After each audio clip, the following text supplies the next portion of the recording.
I just graduated from high school in 1941, and I didn't go to college. I started to farm our peaches, which was our main income at that time. And when Japan bombed Pearl Harbor and President Roosevelt signed the Executive Order 9066, we were forced into the American concentration camp. And it is a concentration camp. It has barbed wires around all perimeters, and it has watchtowers, and has searchlights, and it's manned 24 hours a day with armed guards. I was in Tule Lake concentration camp, and July 9th, we left Gridley, which is about 20 miles east of Marysville, California. And we got on the train July 9th in the afternoon. And next morning we were in Tule Lake, July 10th. And in July, and we didn't know what to do. The country was pretty much like what we see out here in Manzanar. Sagebrush, sand, and open ground, very few trees. And I've hunted deer out in this kind of country, and we did pretty good hunting deer, but we were processed and we were assigned to Block 42. Everybody on the train got off, and most people were shocked to see what was outside. We couldn't see out of the train because they forced us to pull the window shades down. So the first look we got outside was when we got off the train. And when we got off the train, we could see sagebrush, we could see sand, and we were in the office area, and we were processed, and then we were assigned to our barracks in Block 42. And when we got to the barracks, we opened the door, we looked inside. The only thing that was inside was 2x4 partitions. No sheetrocks or no plywood. So you can see from one end to the other end of the building. It's just a long building. And then after we got used to the routine of doing nothing, we didn't know what to do.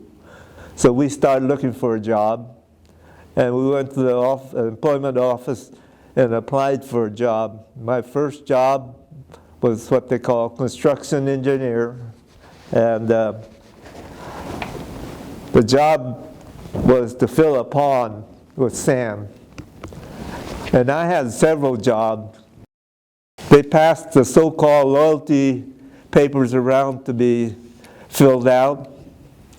The two questions, number 27 and number 28, one had to do with serving in the United States Armed Forces and protecting the Constitution and the Bill of Rights. The other question had to do with cutting all ties with Japan and the Emperor of Japan. Well, when I registered for the Selective Service, I did that. And that was one reason why I wouldn't sign. Another reason, the biggest reason was as long as I was a prisoner. And that's what I was a prisoner. And I was forced into this camp. I didn't volunteer to come here. I was forced by the government to go to this where I was assigned to, which was Tule Lake concentration camp.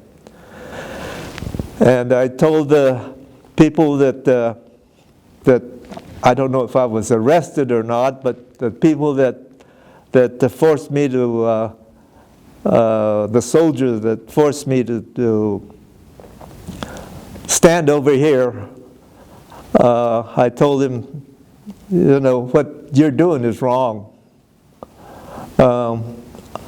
I'm only standing for my rights. You're supposed to fill out these papers, and you guys didn't. And I says, the reason I'm here is because I'm a prisoner.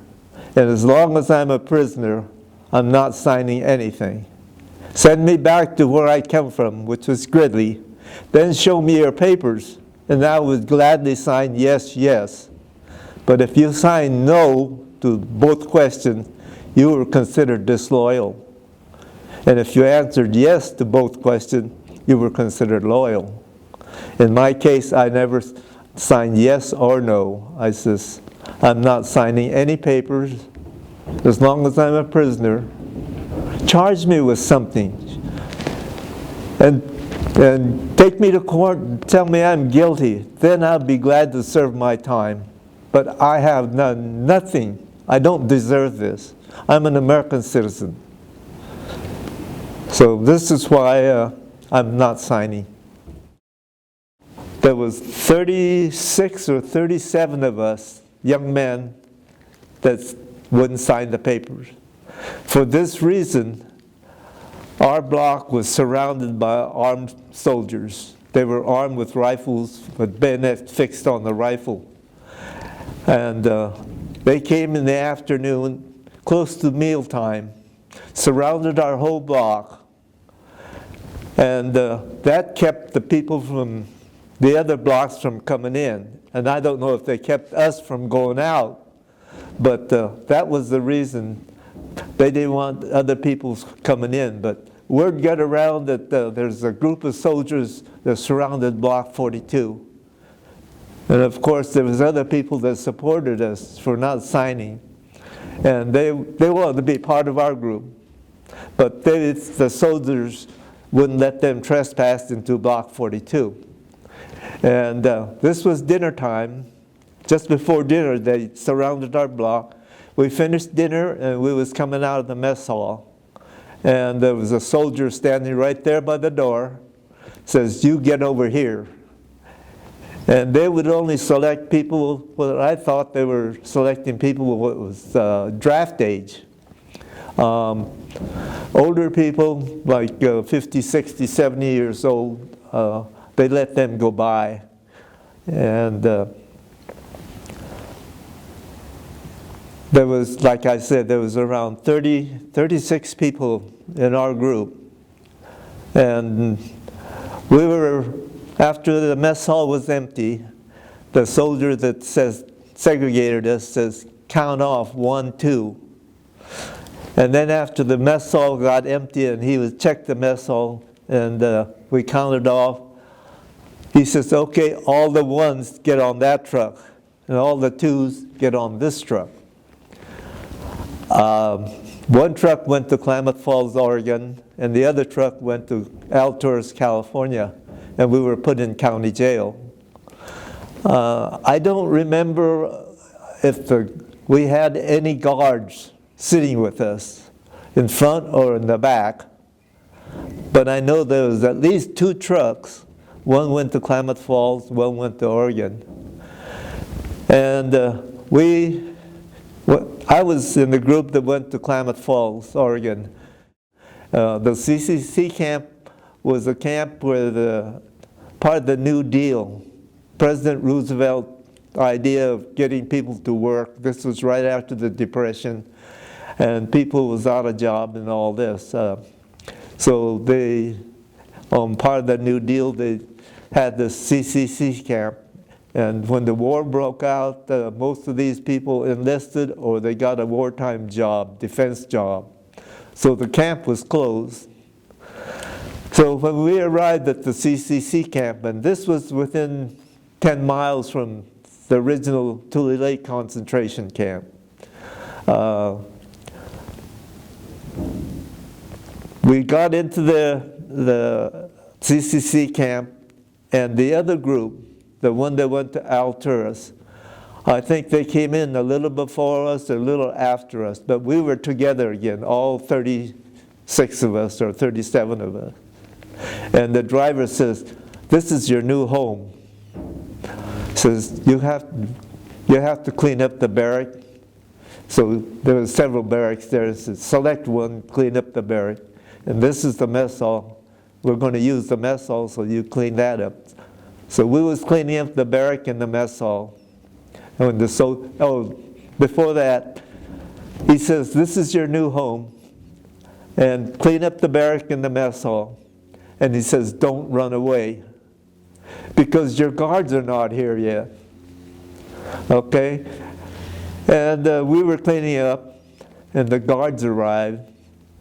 And I don't know, I'm not a soldier, so I don't know, but they took their job very seriously, like we were bad guys, we were escaped convicts or disloyal Americans or whatever, but they took their job very seriously. And we walk outside. We couldn't turn the lights on because the master switch was on the outside, and the soldiers had already turned the master switch off because we was in bed, and we had a curfew. We had to be in bed at a certain time. I guess that's military. Well, anyhow, we go outside, and it's pitch black, and pretty soon they turn on this light. The lights are facing you, and the line of soldiers in back of the lights, and we're only about 15, 20 yards apart. So we could see the soldiers' expression. And some looked like they didn't give a damn. We're a bunch of disloyal Americans. And if you guys make any kind of move, we're going to shoot you. Well, anyhow, the soldiers are all loading their weapon. And we could hear them, but we couldn't see them yet because our eyes aren't accustomed to the dark. And when finally we got our eyes got accustomed to the dark, we can see a line of soldiers, about 7 or 8 soldiers, and a machine gun, and 7 or 8 other soldiers on the other side of the machine gun. And we're probably 15, 20 yards apart. And my mind told me I was facing a firing squad. I mean, why would somebody get you out in the middle of the night for no reason that I know of, and you're looking at a bunch of soldiers with guns, and we know that they loaded their weapons because we could see them loading their weapons. And why would they be loading their weapons, and what is this line of soldiers doing in front of it? And why were we waking in the middle of the night? And we're standing outside there in the line. It was warm, so we're in our pajamas or shorts or night clothes. Anyhow, we're in the line, and my mind told me this is a firing squad. And you're deciding what to do if it really happened. Are you going to stand there and get shot, or are you going to, try to escape or keep from getting shot? Well, all kinds of things like this runs through your mind. And it turned out to be it wasn't a firing squad, but a soldier. I guess he was the head officer of that particular group. He came forward and says nobody is going to escape while he was in charge. And he repeated this several times, and everybody heard him, I'm sure, because he spoke in a real loud voice. Then he says, go back to bed.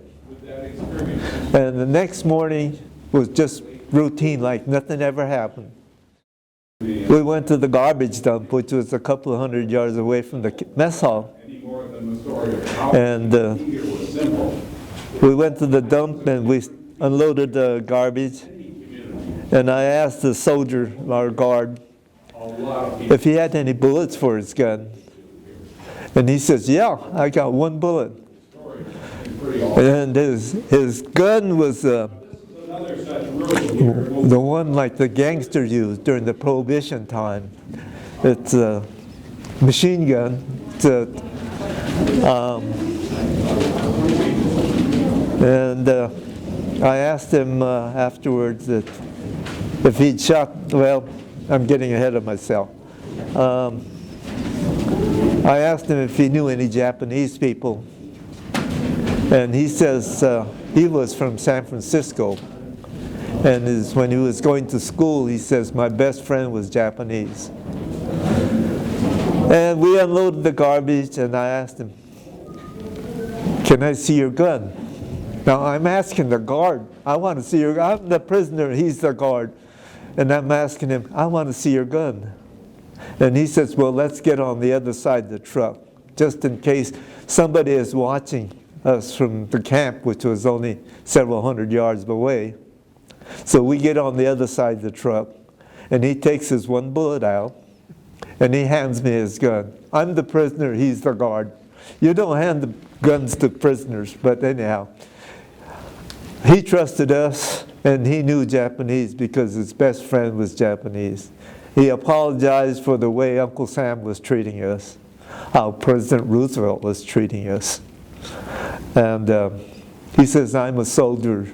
I have to take orders from the superiors, and I have to do what they say, regardless if I knew it's right or wrong. I have to do what they say. So he apologized, and after a while, after we saw it handed, we had more than one person, you know, taking the garbage out. So we passed the gun around, and then we gave him his gun back. First question was, will you sign the loyalty papers now? Because they thought that we were being punished, that I was punished enough by being put in jail and now at the CCs. I says, my mind has not changed. It's still the same. I'm not signing that until I get back. I got to be home in Gridley before I'll sign it. And I says, I'm a loyal American citizen. I did nothing wrong. And as far as I'm concerned, you guys are the ones doing the wrong thing. I had breaking no laws. I did what any loyal American citizen would do. When I was 18 years, turned 18, I registered for the Social Security. I was ready to serve. I was classified 1A. And then when Pearl Harbor, soon after Pearl Harbor, I was reclassified to 4C. And 4C, to my understanding, was an enemy alien. How can I be an enemy alien when I was an American citizen? I was classified 1A as an American citizen, and I was classified 4C, and I'm still an American citizen. But the classification says I'm now an enemy alien. So I told him, as long as I'm a prisoner, I'm not signing anything. Send me home to where I evacuated, where I was forced to leave, my town in Gridley. Show me your papers and I would gladly sign yes, yes. He went to Sacramento to buy a car.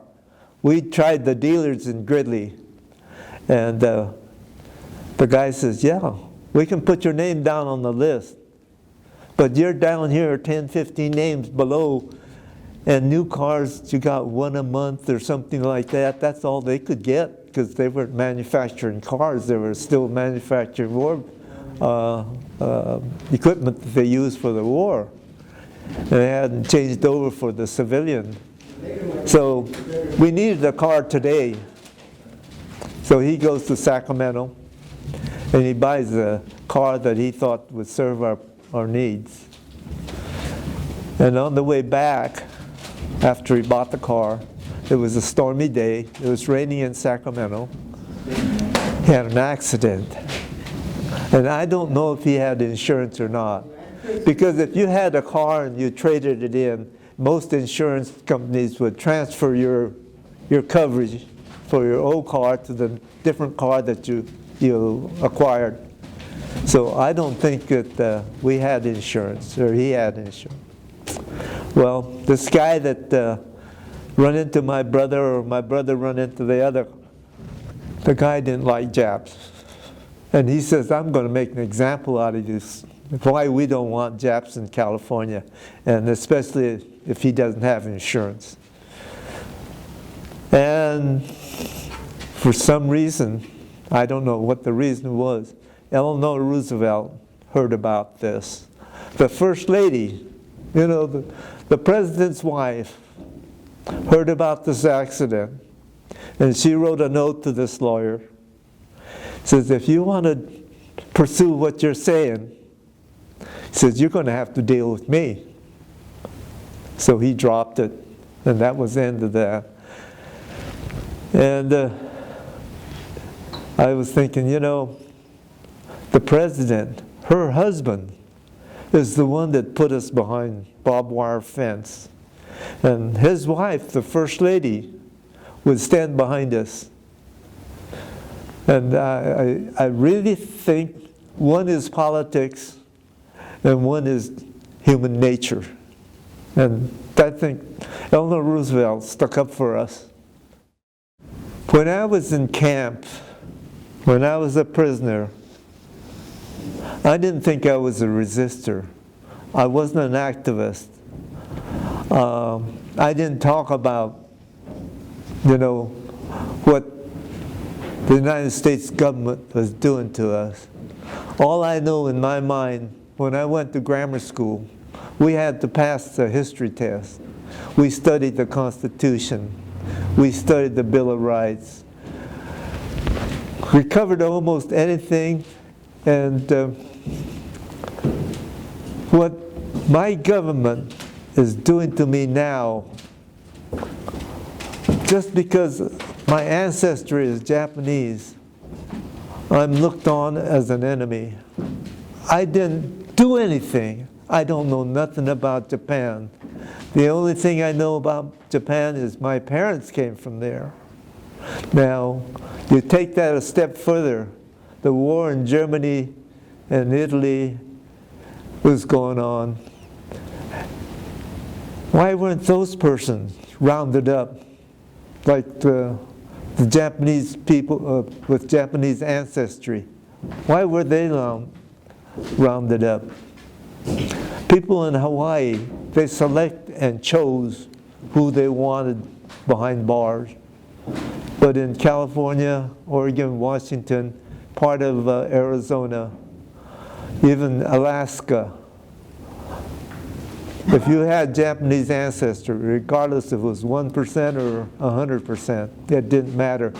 You were shipped off.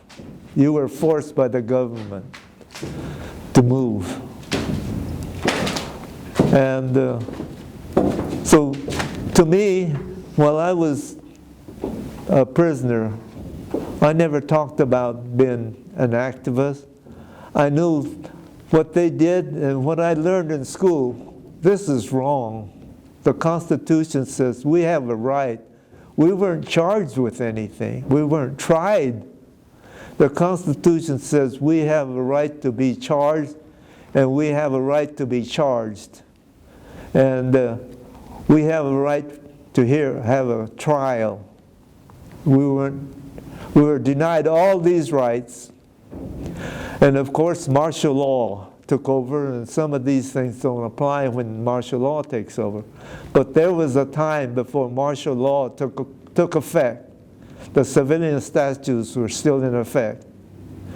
And those people that lived along the coastline, San Diego, Los Angeles, San Francisco, Seattle, you know, those people, they had very short time to get their things in order to move. And some of the people that had grocery stores, some of the people who had business, if you were given 20 days, 10 days, you're going to be forced to move. Even a bachelor that can just pack his things up and put it in a duffel bag or a suitcase, says, okay, I'm ready to go. He would have no problem. But if you have a family, if you have a home, if you have a business, if you have some kind of inventory in your business, how are you going to get rid of this? How are you going to pack? Well, my understanding is the people that lived on the coast had a very, very short time to get ready to move before they were forced to move. The people that had these inventories, they had furniture in the house, you know, and they start packing their stuff and storing it in the warehouse. Well, the government says we'll give you the names of the warehouse. That wasn't going to help you move, but So some of the warehouses refused to take furniture or storage for people of Japanese ancestry. Some of them accepted because they took them for arm and a leg. They really charged high rent. And some of them says, we're sorry this is happening, and we'll store it to you for the standard charge that we. And some of them didn't charge anything, says, so we'll just keep it for you. Well, some of them, for some reason, some part of that building caught on fire, and the stuff that was stored there disappeared. It was just a little part of it caught on fire. It wasn't the whole building, but the whole thing was, this was set up, it was an excuse that the thing burned up. And this man that I was talking to you about, that was the resident here in Manzanar, I talked to him, and he says they couldn't find a place that would accept their storage that they could afford. So they put it in I think it was at the church or some, I don't know if it was a Buddhist church, or there was nobody there. You know, it was locked in the building, but there was nobody there. But when they came back, everything was gone. My sister and I was in town, and we went to the grocery store, and she had a grocery list. She picked out her supplies, and we took it to the counter to get checked out. Well, all the people that worked there all disappeared and went to the back of the store and wouldn't check our groceries. So my sister says, let's go home. So we left everything there and we came home. And after we came home, we returned the car to the people that we borrowed the car from. Those are the people that we leased our ranch. And we told them what happened. They says, don't worry, we'll go home and pick up your groceries. So she wrote out a list, and they went over there and picked up the groceries. And this was in 1944, probably April, May, sometime like that. And as time went on, I met my coach, my high school teacher. I played a little basketball, and he was a PE teacher, and he was the coach. And I played a little baseball and a little basketball, so I got to know him fairly well. And I presumed that he knew me very well. Well, anyhow, I was in town one day, and I ran into him. I stuck out my hand and told him, I'm back. And I asked him how he was, and I put my hand out, and he looked at me and says, you're on the wrong side. He turned his back to me and he walked away. Well, after we got our ranch back, we was farming peaches again. And this high school teacher and coach, he retired from teaching and he became a peach farmer like us. And one of the peach gathering, he was there. He came towards me. He recognized me out there.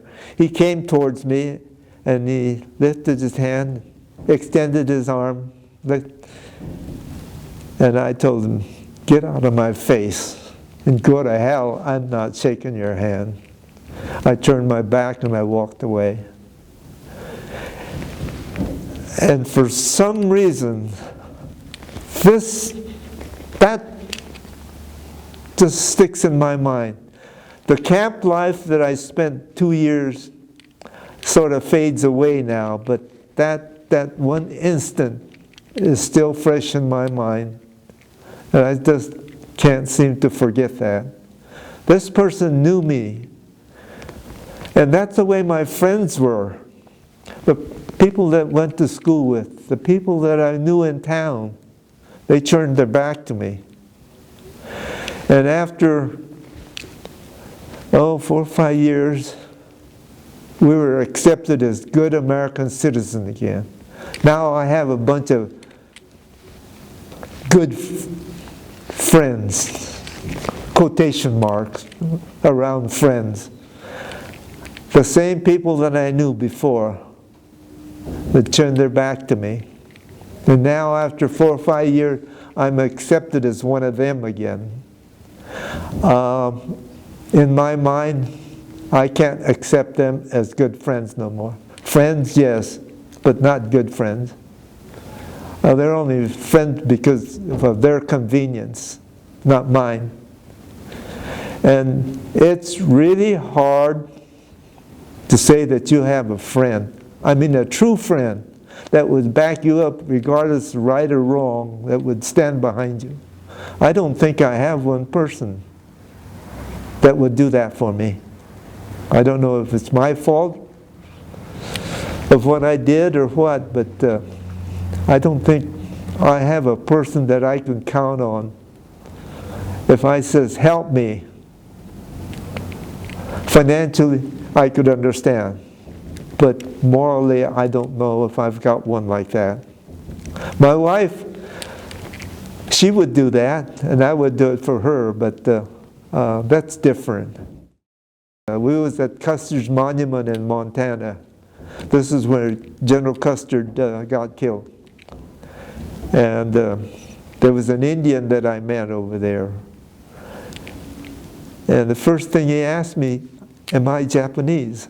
And I said, yeah, I'm Japanese American. I was born in California. And he says, did you go to school in California? And I said, yeah, I went to grammar school. I went to high school. Then after high school, I says, I didn't go to college. I decided that I wanted to farm. So I started to farm peaches. Then he told me about himself, and he says, I'm an American, natural American citizen. I'm an Indian, full-blooded Indian. And he says, I went to grammar school and high school. I went to college. In college, he says, I earned a couple of PhDs. And he says, I'm an electronic engineer. And he's there at Custer's monument selling Indian artifacts. And he's not well dressed or anything. And the Custer's monument is pretty much like this country right here. It's wide open. And you see grave markers all over the place. If you've been there, you see it. But, anyhow, I asked him, why are you here with your education? You could be making 6-figure income instead of, you know. To me, he was trying to make a living selling Indian artifacts. But he says, you know, it's not the money. He says, I'm not here to make money. He says, I'm here to tell the Indian side of the story, what the Indians went through. He says the Indians weren't the bad guys. The white man's the one that started the whole thing. They were the one that invaded our land. And we were only protecting our land. We were only defending our land. The Indians were not the guys that the history book makes us to be bad guys. So this is why he's here. He says, what would you do if something that belongs to you, somebody was trying to take it? You would resist. And that's why I'm here, trying to tell this story. Because the story that I'm telling is going to disappear, and it's going to be forgotten. And like I said, the people that was interned while I was there at the CC camp, they're gone. And I'm one of the few survivors. We're on the endangered list. So this is why I'm like that Indian. I want to, the young people that are here, there's a lot of people here that are not Japanese ancestry, at least as you look at them. But they're younger, and they didn't experience what we went through. And I'm just hoping, against hope, that some emergency does come out, happen again. That some other group will have to do the same thing that we did.